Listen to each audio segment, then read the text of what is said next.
अगस्त की रात कोलकाता के आरजीकर मेडिकल कॉलेज में जो हुआ वो वीभत्स था। देश की बेटियों महिलाओं के सामने एक डर सवाल बनकर घूमने लगा कि क्या इंसान की शक्ल में अब जानवर हमारे आसपास रहने लगे हैं। क्योंकि मानवता तो तब ही खत्म हो गई जब ट्रेनी डॉक्टर इस कदर प्रताड़ित की गई कि उसके प्राइवेट पार्ट को भी टॉर्चर किया गया। दोनों आंखों से बहता खून, मुंह और प्राइवेट पार्ट से भी खून की धार लगी थी। उसे इस तरह से तड़पाया था कि एक इंसान होने तक का लिहाज नहीं रखा। आखिर में गर्दन, मुंह को इस तरह दबाया कि उसकी हड्डी टूट गई और एक डॉक्टर बेटी की मौत हो गई। देश भर में विरोध की चीख निकली, फिर सड़कों पर भी दिखी। डॉक्टर्स ने हड़ताल की। देश के अलग अलग कोने में तेज विरोध प्रदर्शन देखा गया। नमस्कार, आप देख रहे हैं नवभारत टाइम्स। मैं हूं आपके साथ सुचिता जैन। आइए जानते हैं कोलकाता डॉक्टर केस में अब तक क्या क्या हुआ है और इसकी टाइमलाइन।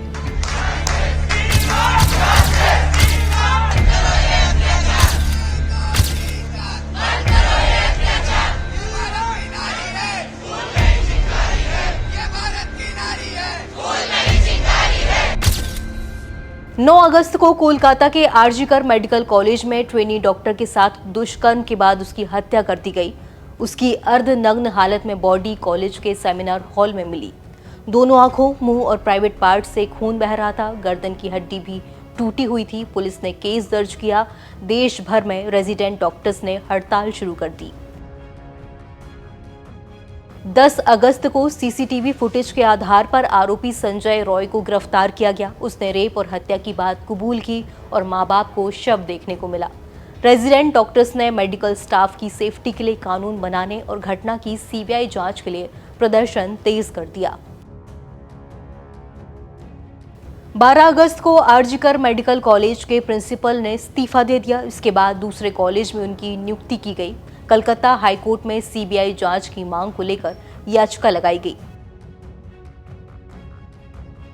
13 अगस्त कलकत्ता हाईकोर्ट ने केस सीबीआई को सौंप दिया। कहा 5 दिन में पुलिस ने कुछ नहीं किया, ऐसे में तो सबूत मिटाए जा सकते हैं। Federation of resident doctors association FORDA ने हड़ताल खत्म की। 14 अगस्त सीबीआई को केस हैंडओवर कर दिया गया। पुलिस ने आरोपी संजय रॉय को सीबीआई के हवाले किया। देर रात करीब 1000 लोगों की भीड़ ने आरजीकर अस्पताल पहुंची और उस पर हमला कर दिया। हिंसा और तोड़फोड़ हुई। 15 पुलिसकर्मी घायल हुए। 12 उपद्रवियों को गिरफ्तार किया गया। बाद 15 अगस्त हिंसा के बाद देश भर में हड़ताल और विरोध प्रदर्शन तेज हो गए। फोर्डा ने भी फिर से हड़ताल शुरू की। आईएमए ने भी ऐलान किया कि 17 अगस्त को देश भर के डॉक्टर हड़ताल पर रहेंगे। 16 अगस्त सीबीआई ने अस्पताल के पूर्व प्रिंसिपल संदीप घोष को हिरासत में ले लिया। सीएम ममता ने दोषी को फांसी की सजा देने की मांग पर रैली निकाली। कलकत्ता हाईकोर्ट ने अस्पताल में हिंसा को लेकर पुलिस को फटकार भी लगाई।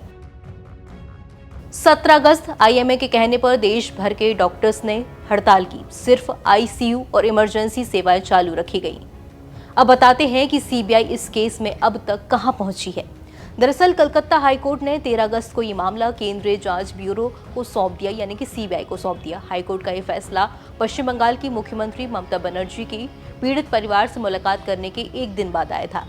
सीबीआई अपनी जांच के सिलसिले में कोलकाता पुलिस के कुछ अधिकारियों समेत 20 से ज्यादा लोगों से पूछताछ कर चुकी है। इसके अलावा सीबीआई ने घटनास्थल की 3D मैपिंग की। सीबीआई संदीप घोष से अब तक 36 घंटे की पूछताछ कर चुकी है।